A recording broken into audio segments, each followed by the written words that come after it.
Welcome, everybody, to Heart of the Artist, where each week we interview a female poet to get to know the magic and the mystery, the history, the her story, all of the things, the origin story, where they've been, where they are, and where they see themselves going. And of course, the amazing work that we love so much to hear.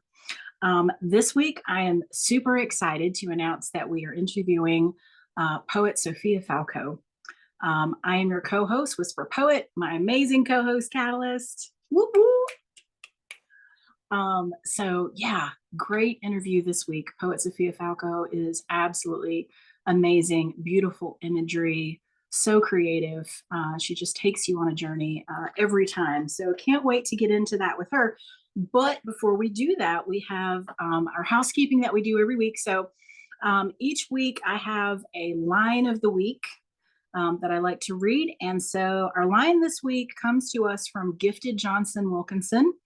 She is a fantastic poet, amazing human. I know her from open mics and just such a loving soul. She's a poet, motivational and inspirational speaker, an actress, a writing coach, a community activist. I mean, this gal is just, she's got it going on. And also has beautiful words. And this line is from her work. When peeping through the frost-filled window, I see your love. And if you've ever heard Gifted deliver her work, I mean, she just has this beautiful, loving, amazing voice. And she's just fantastic. You can find her work on Amazon, and you can search her by Gifted Johnson-Wilkinson. Jacqueline is her first name, but you can search her by Gifted and her work will come up. So please take a moment to check out Gifted, the amazing poet. Our open mic of the week, this is a really cool one. Thirsty for Thoughts Thursday. This one takes place on Instagram. It is at 8 p.m. Eastern Standard Time, and they do 7-minute prompts. Then you write, and if you want your work to be read, you send it to the co-hosts, whichever one you'd like to send it to, and they'll read your work. So really fun.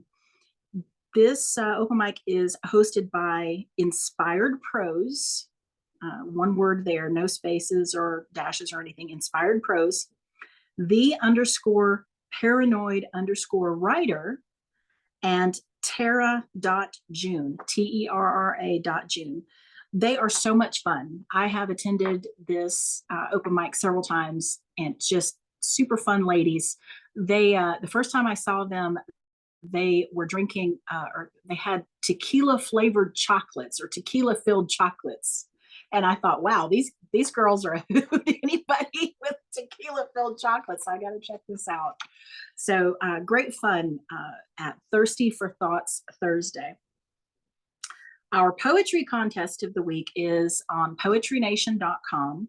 They have the National Amateur Poetry Competition. This is for new and previously unpublished poets, and they're offering $2,000 in cash and prizes. So get your work out there and win yourself some prize money. And now we have our poem of the week, and we have the distinct pleasure of having the author of this poet in the room with us, Teresa Gallion. And so I am going to read her poem, Destiny, Do I Have One?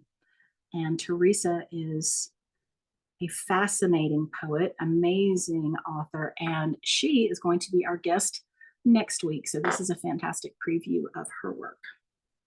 This is from her book, Chasing Light, and you can find her on Amazon as well at Teresa E. Gallion, and that's Gallion. So this is Destiny, Do I Have One? The heart's ears listen to the earned lyrics, move you like a tornado, eating everything in its path, while the brain stokes the fires of passion. That is destiny. The mind sprints through time and space, shuffle the cards dealt at its table. The wait for spirit's hand lurks in the dealer's cut. That is destiny. The body walks, skips, runs, tries to avoid the daily lessons that flow from the ocean of love and mercy, often stumble into divine presence. That is destiny. But the soul watches and waits for a balance beam to ride the waves of the wind, checks the status of heart, mind, and body, assesses readiness to make a pact with harmony. And if the light and sound dance with passion, soul catches a wave, pulls heart, mind, and body along. And you ask the question, do I have a destiny? Spirit answers, you are on the way home. That is destiny. When I reflect on all the places my boots have touched this lifetime, I feel the steam of gratitude in the dampness of my shirt. The rain falls in bouquets, a healing massage against my face. A howl of wildness invokes my vocal cords with freedom's cry. That is destiny. And when the cranes scope the landscape against a turquoise sky, vaulted by muscular clouds, I know a rhythm greater than myself leads me on the pathway. I write down the walls, the story that is my destiny. Poem. Thank you so much, Teresa. Would you like to unmute?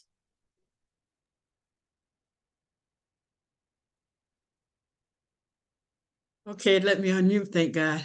That was amazing. I've never heard anybody read my poem with such vigor and enthusiasm, you know? You're going to have to do that again sometimes. Read another one of my poems. I loved it. It was great. It was great. I loved it. I would And be it's honored. just weird to hear someone else reading your words, but at the same time, wow. What can I say? Thank you so much. I am Thank honored to, you. and I do understand the feeling that you described, because C.P. Mays recently read one of my poems, and that was the first time I had really had someone read one of my very emotional ones. And even having read it myself, reread it myself, not aloud, but just reading it silently in preparation for that, did not prepare me for the feeling that I had when I heard those words spoken to me. And it was a very powerful thing. So I understand where you're coming from, but thank you so much. Beautiful, beautiful work. And I love the muscular clouds. It's just such a vibrant image. You have beautiful, vibrant images in there. And I can't wait to have you on the show next week. So thank you for being here, and thank you for sharing your work. And thank you so much. So now we get to the entree. Poet Sophia Falco, please unmute yourself and say hi. I'm so excited to have you here. I am just fascinated by you. You are such an interesting writer. I think you may remember the other night when we had an open mic and I was talking about how kinetic you are when you read. You move your hands, you're really into it. You know, it's not just your voice coming, your body is expressing the language that you've written in addition to your voice. And yet to see you and interact with you in the space prior to your performance, you're very composed, you're very collected. And one gets the sense that you're one of those souls that still waters run deep, and there's an immense passion underneath this very composed exterior that you present. Yeah, well, thanks for having me on the show. Been looking forward to this. And yeah, I think of poetry, it's not something like, oh, I want to do it, but it's something I need to do it. You know what I mean? There's like a difference. So that's kind of my philosophy behind it. And I like to start off with kind of like free writes. I just let everything out, but then I have like a 5-step process to get to a finished, polished poem. I take the craft very seriously, have studied it. But the free write, I feel like for me, the blank page is not intimidating. It's a place for liberation. It's exciting. Growing up, my voice was not heard as much as perhaps it could have been. So the blank page is like that place, what I was saying, for liberation and freedom. And yeah, so that free write is really, I feel like the creative mind wheel is turning, and as I move along the steps of my process, then the more analytical side comes in about what themes do I want to roll with, what do I want to save for later, or what line struck me in that free write, and I'll run with it. And then more nuanced things like word choices and the form and punctuation and whatnot. So I feel like to have a pretty good poem, it takes both sides, the creative and analytical, combined. But yeah, that's a little bit about my process and what poetry means to me. See, this is what fascinates me about you, because you've just talked about this very logical step-by-step process. And I always start off the show by reading your work. And so I am going to read one of your poems now. This is So Many Endings in One Place. And it's just, okay. This is from your book, Chronicles of Cosmic Chaos, that was published. Can I share the cover? Yes, please. I love the cover. Yeah, I took this photograph at sunrise. It kind of gives off a sci-fi dystopian vibe a little bit. And then I wrote over it like clouds and white. So now, photo of you, you as a little girl, is that photo in the front cover? Because I have the PDF that you sent me, which has the picture of you. Oh, I can show that. Yes. We're going to get to that frog story in a second. See, look at this picture of her, you guys. Oh. So stinking cute. I love this. Okay, and then just really brief, you can read. Yeah, I'd love for you to read that poem, and it's a standalone out of the two sections of the book because it holds that much importance. So yeah, I'd love to hear you read it. Thank you so much. So this is a poem that you wrote about a conversation you had with someone who is very dear to you, about a Buddhist who was on death row. Is that correct? And the impact of this conversation and what was going on with him, how that affected you? Are we talking about so many endings in one? So many endings. Place. The quote from the Buddhist on death row is like the epigraph of the book. So that's kind of like what the reader keeps in mind as they move across. So the quote is not directly related to the poem, but the poem is like the entryway into the book. Everything else. Yeah. So there's so many endings in one place. The end of the incense trail was what I followed. That dying scent barely wafted out of her living room. Those hints of sweet lavender eventually would falter in her red incense holder she bought from an art museum, used countless times now, filled with stunted sticks. So many ends built up and up. Those ends would eventually disintegrate, turning ash-like. The dawn of so many endings in one place. And she asked me, while her gaze was past my eyes instead, above my head on her two tiny pet birds, one bright blue and one bright yellow in her rusted bird cage, chirping countless times, about the final moment of that tragedy, on how he ended it, while I didn't want to dwell on his end, while declaring there are no fairy tale endings, instead too many tragic endings, as she mindlessly continued to buy more. She didn't think twice about when one burnt out. She didn't think twice about never emptying the holder. As a birthday gift, she gave me incense sticks, a red matching holder. I never lit one myself. This time, eucalyptus scented, like those trees near the lake, near the place called home. And when I returned after her dinner party, as the day ended, I became fearful in the dark, not because it's hard to see, but because I was with my fears.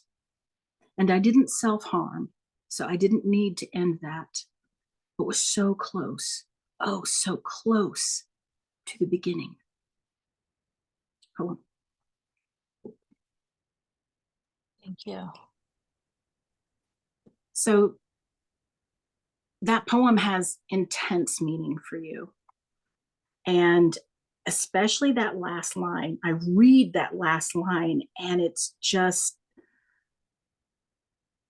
hit me really hard. Can you share a little bit about that if it's comfortable to do so?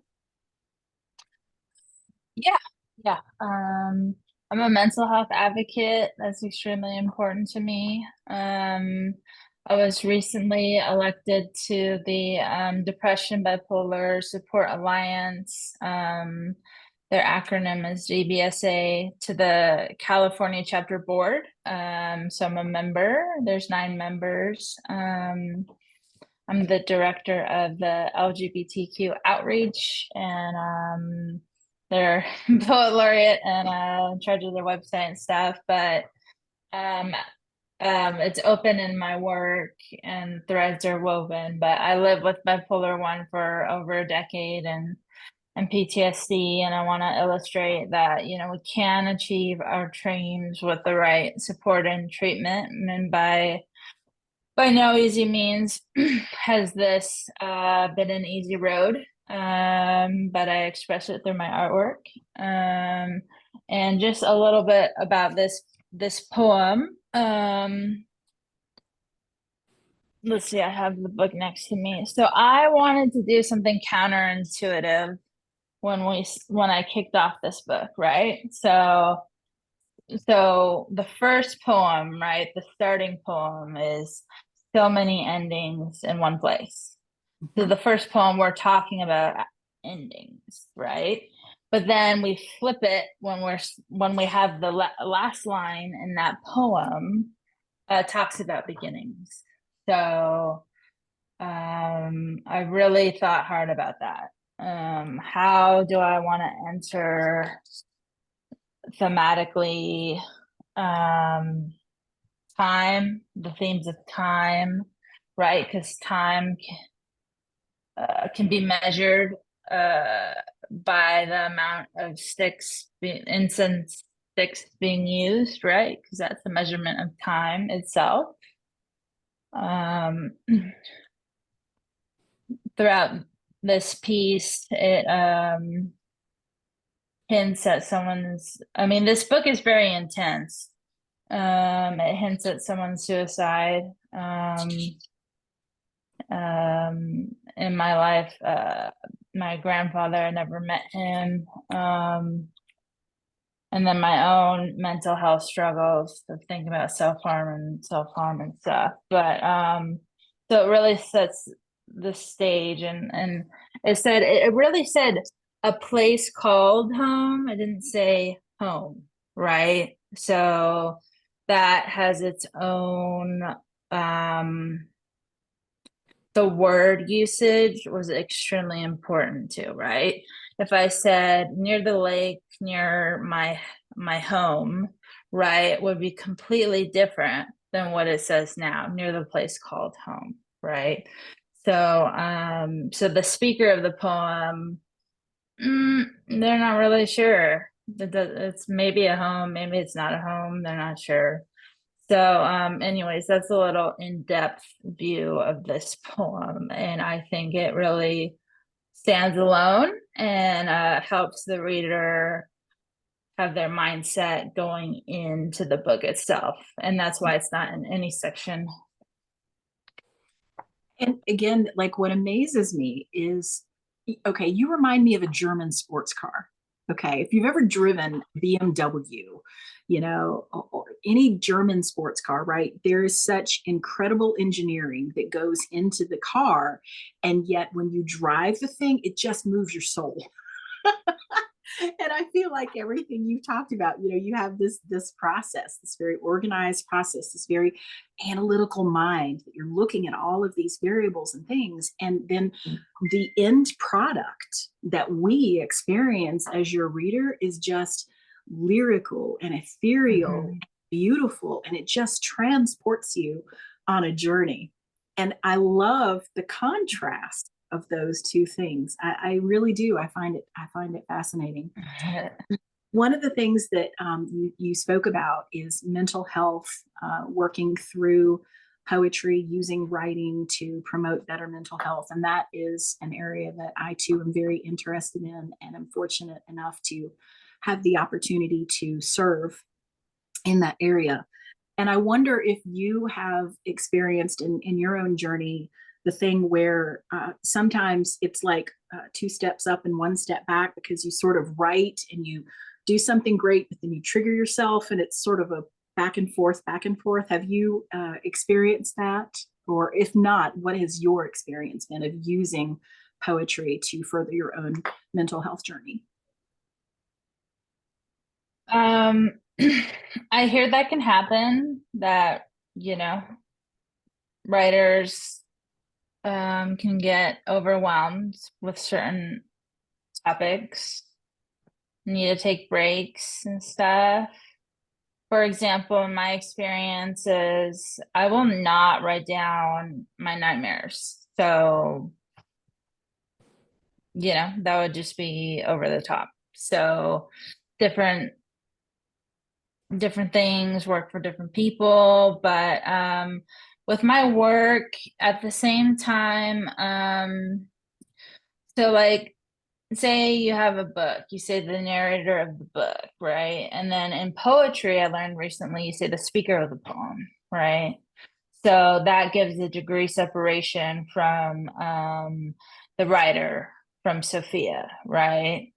So like, say, so some of my poems um are certain memories combined, or some of my poems are, say it's like a person, but it's a kind of like two different people in mind and there, but it's like represented as one with their personalities combined, or it's sort of fictionalized, or I use a lot of metaphors, but they're coming from a place of truth, of emotional truth, so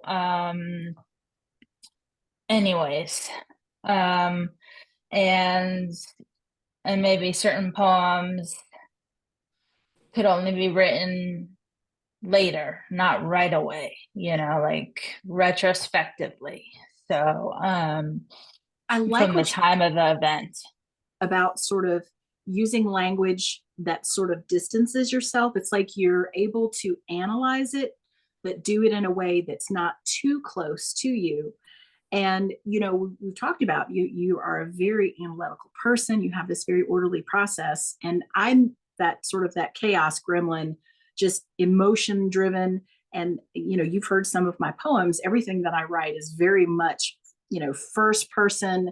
Here, let me give you the blood out of my heart. Look at this mess, right? So I'm very, and maybe that's why I trigger myself. Maybe you've got kind of a better technique, so to speak, of sort of being able to move it over here just a little bit, to work through it and analyze it, but not have it to where it just tears you apart. I don't know, but whatever it I is. would say I would say there's no better technique. I mean, my free writes, I let it all out. I mean, my creativity is at it. My creative mind is just going for it. So, and later down the steps, the analytical mind more comes in, right? So for me, I define like a free write is like I take 10 to 15 minutes, and I always love to handwrite stuff. and take a pen and I just keep going down the page. I do not edit anything in my free write. I do not go backwards or reread anything above it. I just go down, and it's just pure creativity or whatever's on my mind. Sometimes I'll have a word in mind, sometimes I'll have a feeling in mind or a prompt, or but it's unleashed, it's chaotic. It's your brainstorm. I love that. And I love the sensory use of the pen. I do that as well. I just like writing it down. There's something just so connected about that. Now, you're a teaching fellow, right? You're working on your master's in fine arts poetry, right? And you're a teaching fellow. So you have students now, right? So yeah, I completed year 1 at St. Mary's College of California. I'm taking a gap year to hopefully I'm going to have a book launch for my 4th book that won an award, If My Hands Were Birds, a poem, to be published with Uncollected Press. The program's 2 years at St. Mary's, and I'm selected for their teaching fellowship. Last year I was their lead writing advisor in the Center for Writing Across the Curriculum. When I return, I think I'll do writing circles and stuff, or have a little classroom or something. But I really enjoy that. Yeah. So obviously with poetry, it's such a thing that comes from within you, and there's no correct road for it. So for you being a poet who has a very orderly process for your creation, how do you coach someone who's more, like myself, that's sort of all over the place, when they come to you and say, hey, I'm stuck here. I'm trying to push through this and I just can't quite get there. Let's see. Well, for example, in the writing center, I didn't get many poets. I would actually help like psychology master students with their thesis and stuff. More analytical writing I'd help people with. But I volunteered with a poetry organization, and did some editing jobs on the side, freelance, for poetry. And how I like to conceptualize that is in a different box than academic writing. How I like to approach it is, how can we maximize, only if someone wants to, say, improve their poem or comes to me or something, I would never, go, to someone else or whatever. But it would be like, I think of it as, if someone comes to me, in my mind, it's like, well, how do we want to maximize this poem potential? The first step would be kind of like clarity, kind of like sometimes there's issues with like,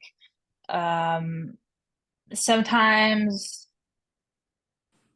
the writer gives too much credit to the reader, that they know more than they actually do. So I've seen that happen before, or there's pronouns, but we actually don't have enough context information of who is who, and that can kind of slow us down as a reader and take us out of the poem.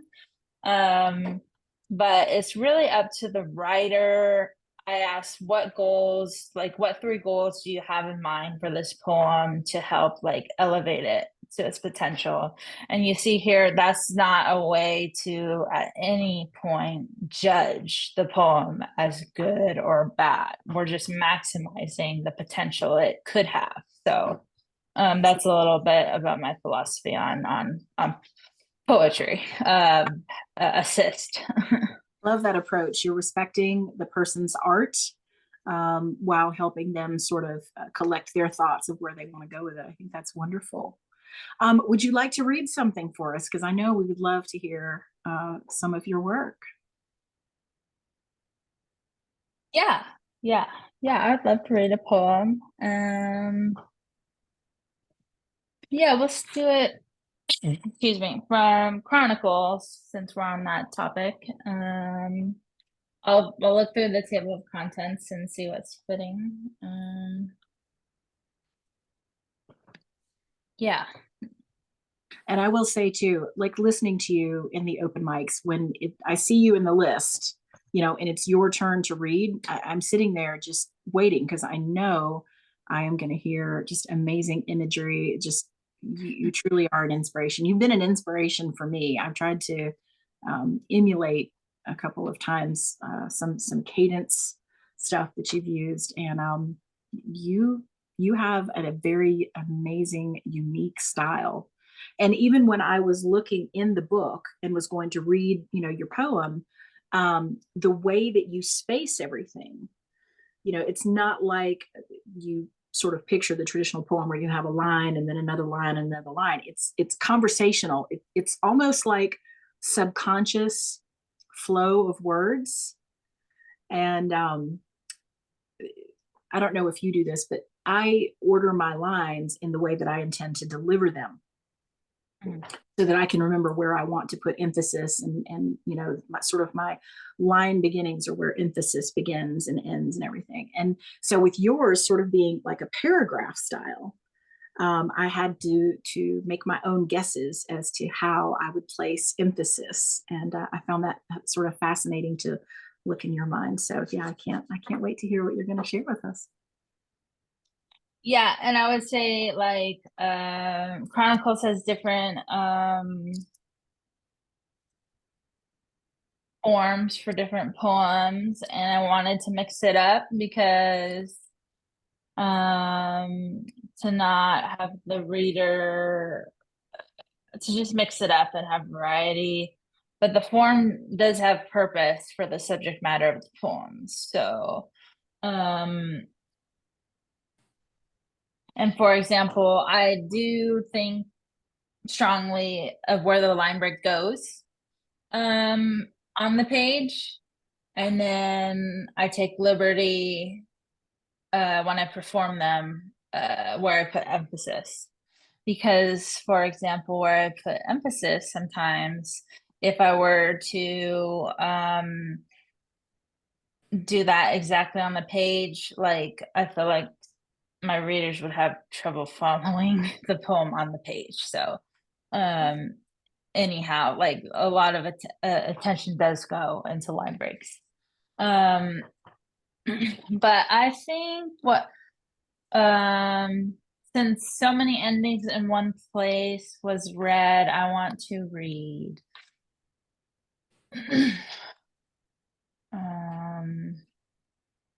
A Savior Who Couldn't Save, in memory of W. But I need a little water, and then we'll get into that one. It's a creative piece. Yeah. And after you read, you have to tell us about the little girl and the frog. Okay. Okay.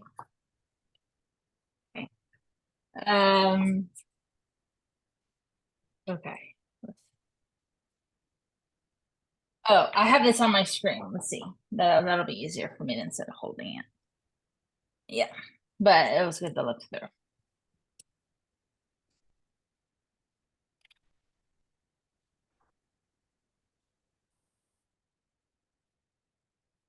Okay, thanks for bearing with me. I found it. Okay.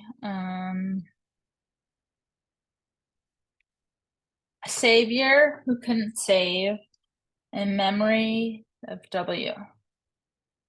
Equipped with tarot cards, a priest with bright eyes who tried to intervene to no avail, couldn't light the way out, and now I can barely remember his name, uttered just a few times, almost sacrilegious to do so.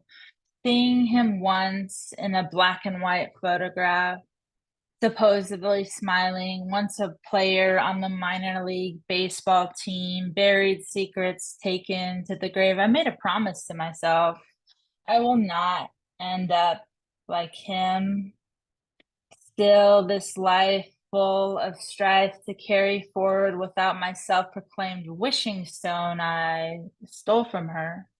Composed and carved of an angel, placed it in my pocket of these jeans with a hole, became holy, even though they were not what they started out to be.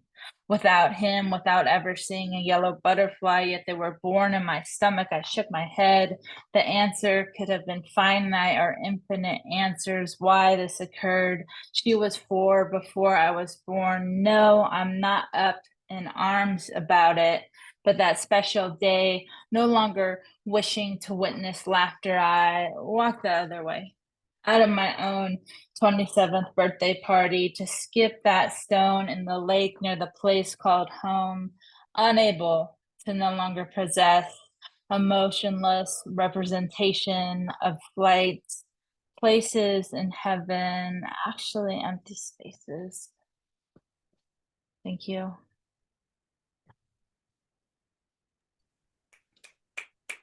And so we heard the place called home repeated there. Did you mean it in the same way that you meant it in the first poem?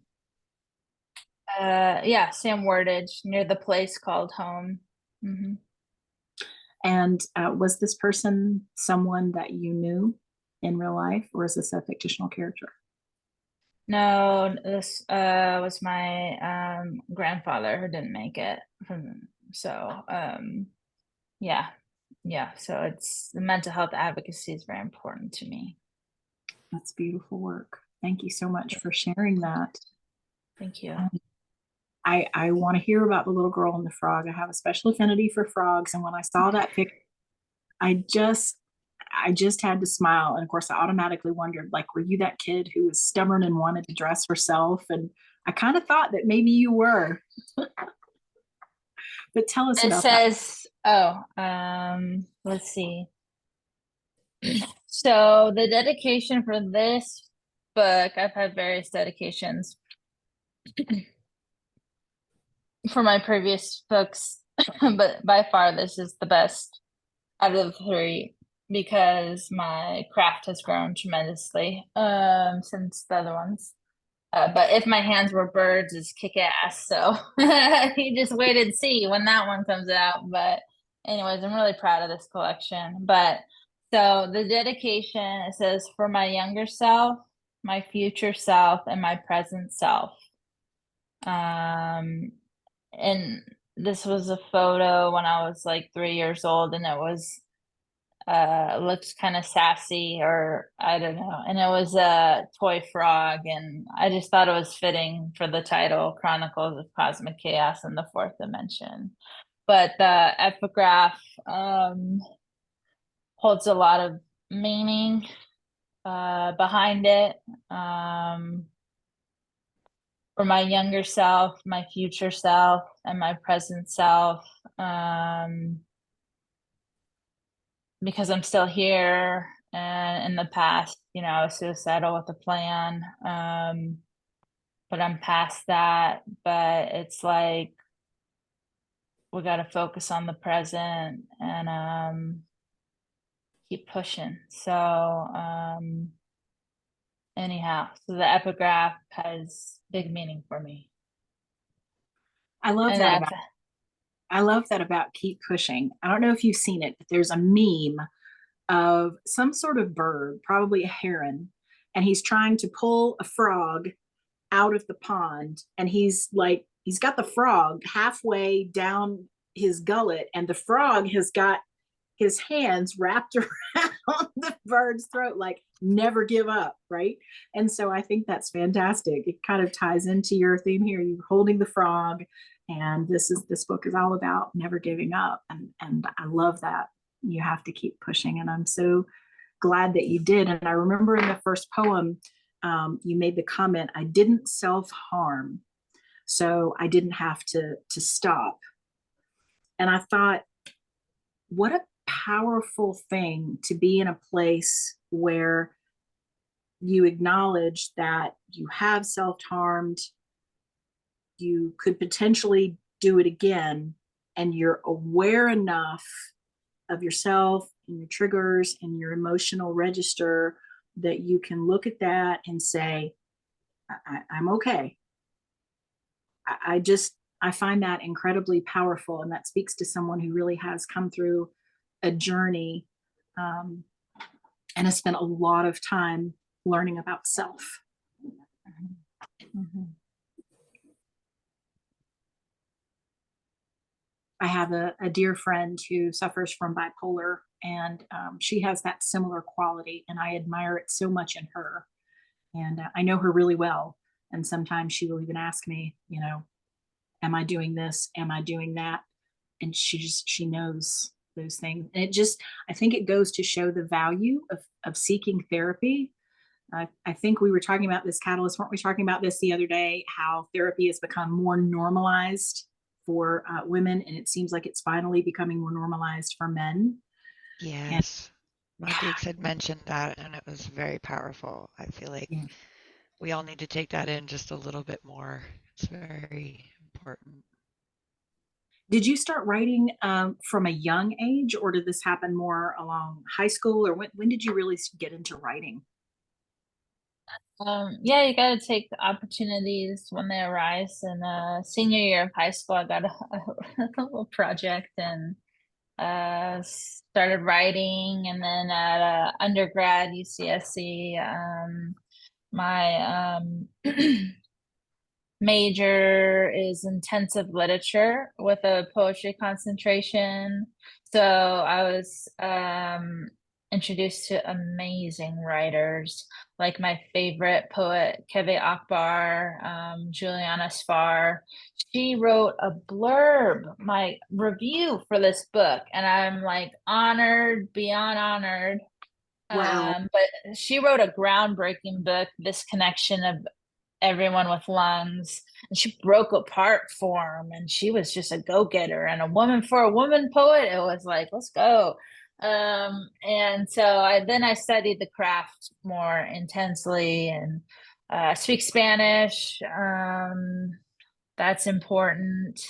It's a beautiful language. That's why the degree is intensive literature, and then I've been studying poetry at the graduate level. But yeah, you can really learn from other authors. And what inspired me to do an epic form, because for the next book that's coming out, I've never thought of trying it, but my favorite professor, Yona Harvey at St. Mary's, she was the distinguished visiting professor. She had us read Beholding by Ross Gay, an epic poem. And it started off, I love basketball. That's my other, my other thing. But anyways, she had us read Beholding, and it started off with Dr. J's playoff shot way back when. And then I'm like, I have this story to tell that's more story-like, but I want to write it in a poetic form. So I'm gonna see if the form can influence my subject matter, and the subject matter can influence the form, and they were a perfect fit. So that's how the form came about. And I do photography. My covers are my photographs. So it's a very intense book. So to give a reader like section breaks and like a breath and a visual, I have some photographs that I photoshopped to black and white, because that book is in the past tense. So it's kind of like the signal, this is the past tense. So anyway, so I just I just pay a lot of attention to details, small details, big details. There's just a lot of choices to be made, in my opinion. So You're master chef taking us through this beautifully crafted experience of a meal, and I love that. Have you had the opportunity to use your Spanish in poems so that you have like a mixed presentation of English and Spanish? I feel like that's not my place as a non-native speaker, but yeah, but I admire those who do it and who, yeah, but I mean, if I can help tutor someone for English papers and use Spanish to help them get there, like I find that appropriate. Yeah. So would you say you're fluent? You're fluent in Spanish? Definitely. Yeah. Fantastic. Yeah, I love the sound of spoken Spanish. I think it's just it rolls off the tongue in such a beautiful way to hear it spoken. So you obviously are an educator, so you are interested in helping people achieve their goals. What advice would you give people looking back on your own journey and how you've gotten to where you are? Because you are acclaimed, you're well known, you're very successful in your field, you're publishing books. I mean, you have all of the good things going on. And something else that I thought was really unique and cool about you, usually when I start researching poets, I find very disjointed bits of things here and there. Like you've got a website over here and you got Amazon over here and you've got your publisher over here, and they sort of don't link up. You'll see different emails and broken links and just things. Your whole oeuvre, for lack of a better word, is all linked and connected and organized. It all layers each other. Each one supports the other. It's very savvy. It's very savvy use of all of the different social media platforms where you have a footprint. So, number one, first question, what advice would you give? And also, how have you managed to craft that very seamless presentation of yourself out there and branding yourself out there?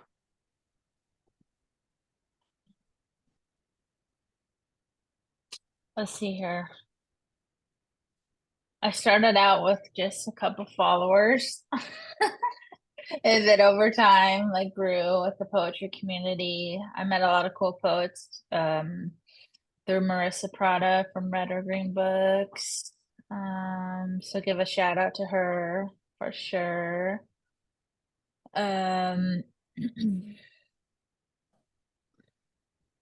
Professionally and like academically and stuff, I thought it was important to have a website with all the information one place. So I was able to create the website. That was important to me.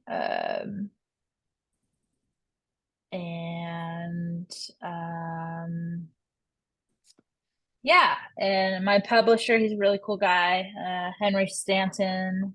Give him a big shout out. He supports my vision 110%. So we're connected ever since my chapbook was a winner of his contest in 2019. We've just been connected. I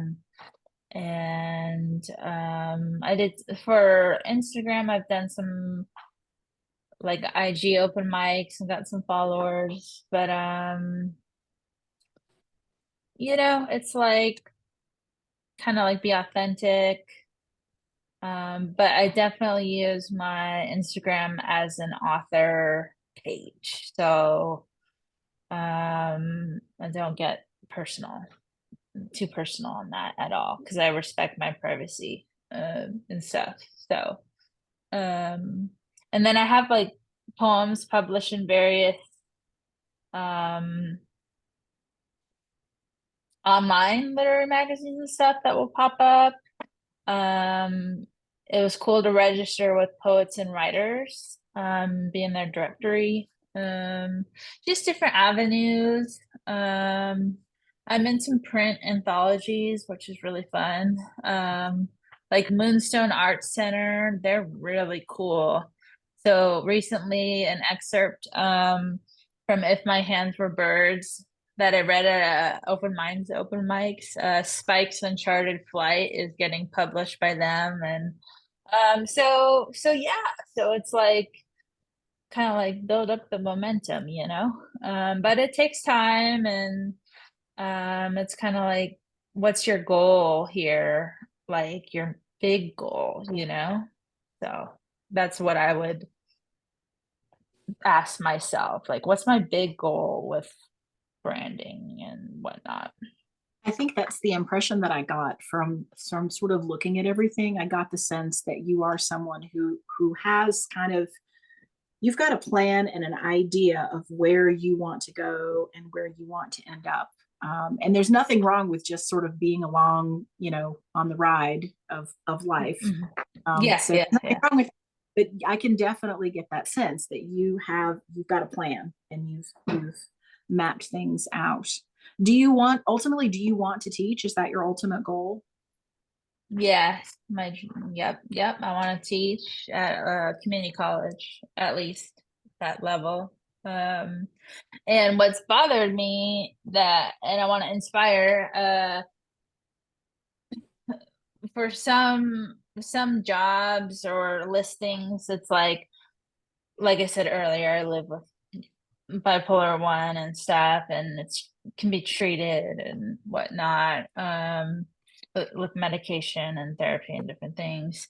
But they're like, don't become a professor, and I'm like, I'm gonna prove you wrong. But that's not like, I'm just sort of being sarcastic, but I'm like, it was kind of like, ugh, that's off-putting. I'm gonna do what I want to do, you know. So, anyways, yes, I love teaching.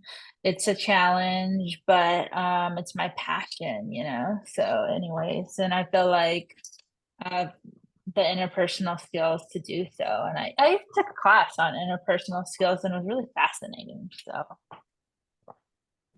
Do you find ever any difficulty when you hear other people read, that if incorrect grammar is deliberately used or the wrong tense of verbs or anything like that? Do you find any of those things difficult coming from this kind of educational place, or is your brain more wired to the creativity side of it and you're just going with that?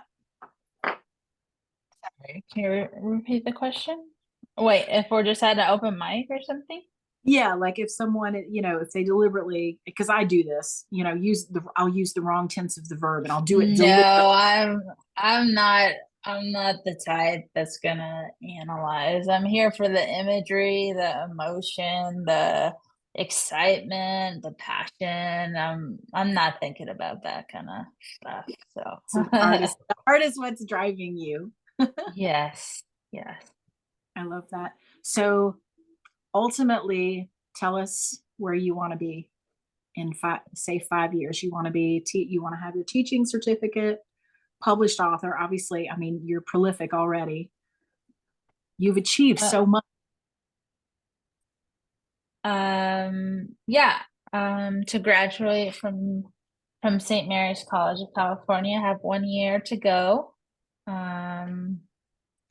Which I'm gonna do soon, to get my MFA in poetry and teaching fellowship, and also working on getting a California teaching credential and get that book out, fourth book. Really hoping to do a book launch in a store in conversation with another author. It would be a dream come true.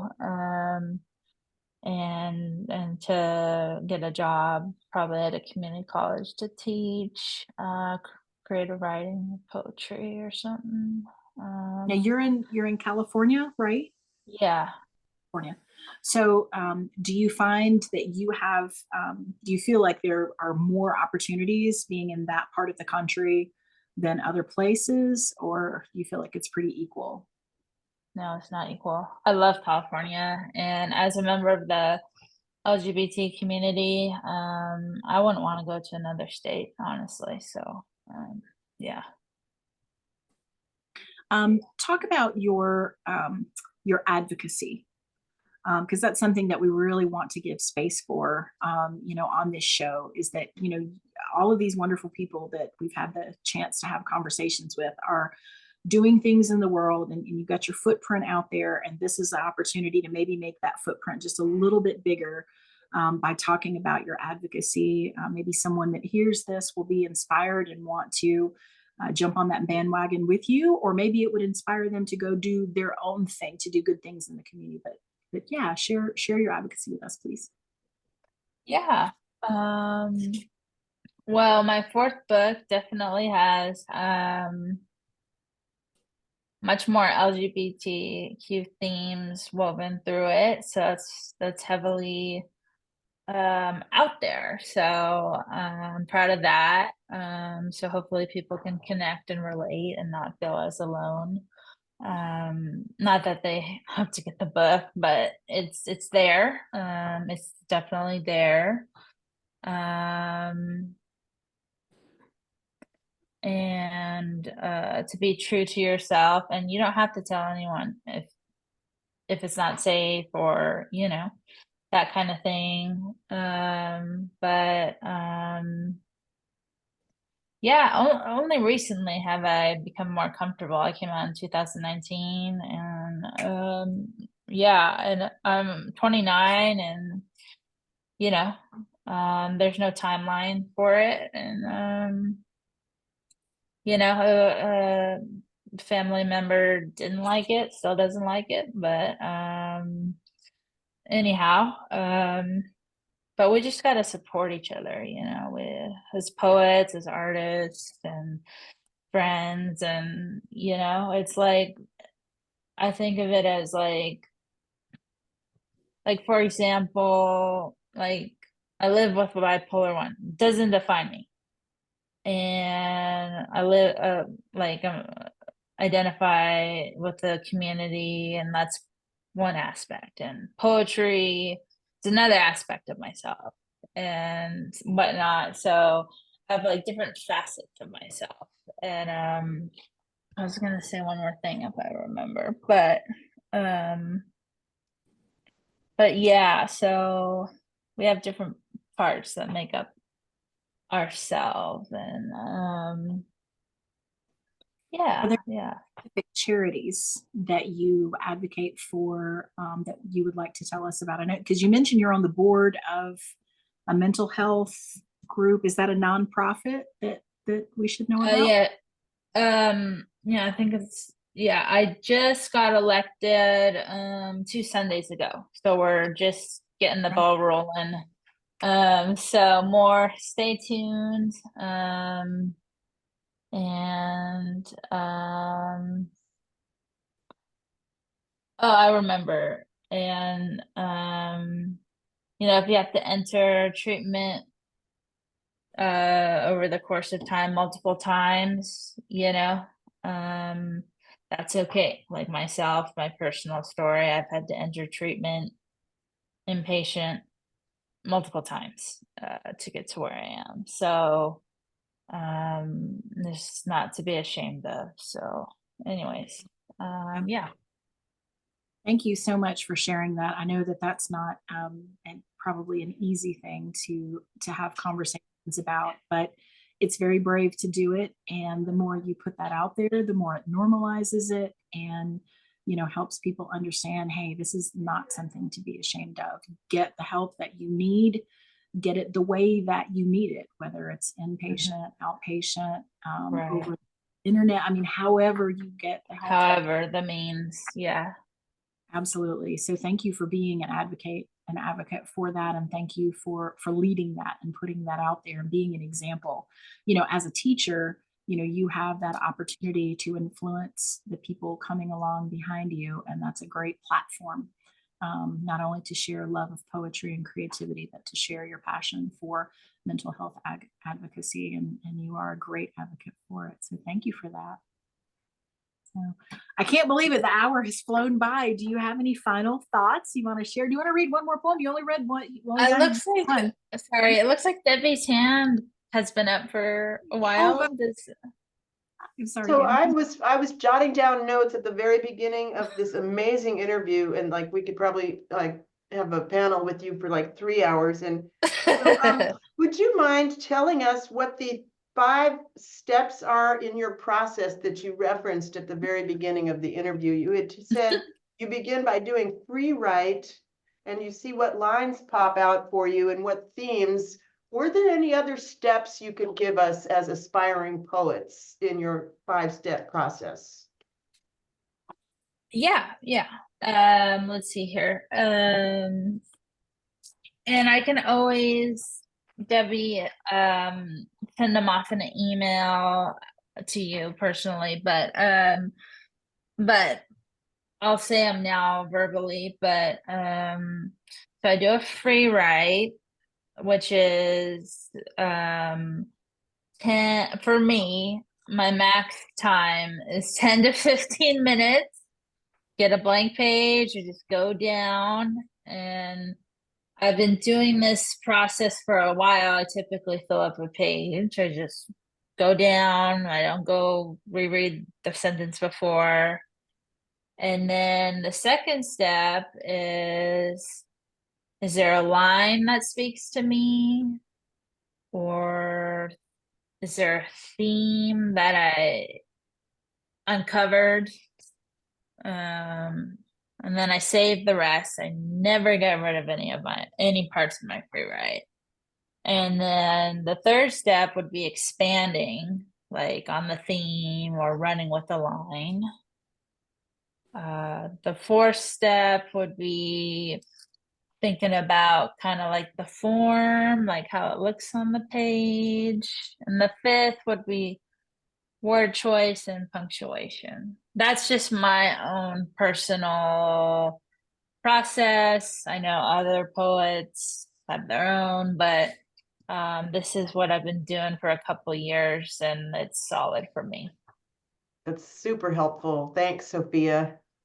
That is an No awesome problem. question, Debbie. Thank you so much for asking that. And so that made me think of, do you have a ritual, like you always use the same pen or you always sit in the same chair? Is there anything else sort of environmentally that you use to help you get in that writing space? It's interesting, I hear from some poets. Literally, this book's inception, I was in a residential treatment center and it was chaotic as hell. So no, it's just like if you just hand me my notebook or a blank piece of paper with no lines and a pen or whatever, I'm good. So, Do you sleep with a notebook so that if you wake up with words, you got somewhere to put them? that doesn't happen too often, but once in a while, if I'm out and I get like a few words or a line, I'll type it in my phone. But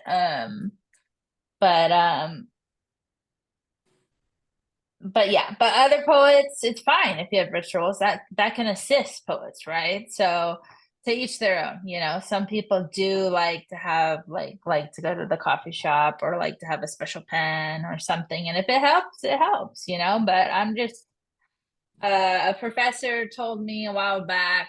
He's a really cool guy, Rob Wilson from UCSC, and I take it to heart. He said, "You're a relentless writer," and I'm like, yes.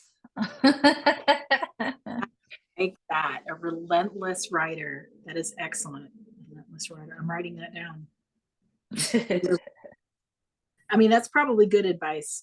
Whatever your path in life is to be relentless in your pursuit of whatever your dream is and whatever your passion is. And I have a feeling that we will see you achieve yours. And I know I speak for everybody when I say that we look forward to watching you do that and to hearing your words along the way. I'm so glad that I get to experience your work in these open mics every week.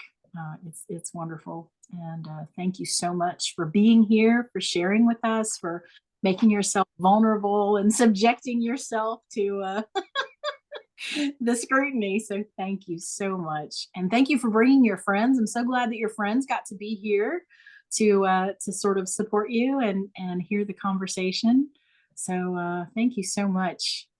Catalyst, have anything you wanna? I know I kind of run off with it. That was just incredible. Thank you so much. Like, we got those 5 steps. I'm gonna give them a try because Yes. I get to the first part and then I forget to come back. So now I know that that's a thing. I'm gonna give it a shot. That was really helpful. Thank you, Sophia. And maybe another book in the future is like a coaching book, you know, a method. So I don't know.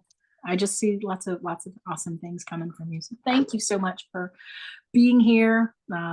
Third person, so brave and generous to be here with us and sort of get on our little train. We're so excited about what we're doing, you know, women poets, and allowing everyone space to share their stories and their passion and their love and their advocacy, and just to support each other and love each other and get to know each other better, and create this wonderful group of strong, amazing, brilliant women. So thank you so much. Awesome. Thanks so much, everybody. See you soon. All Bye-bye. right. Much love, everybody. Thank you so much. Bye.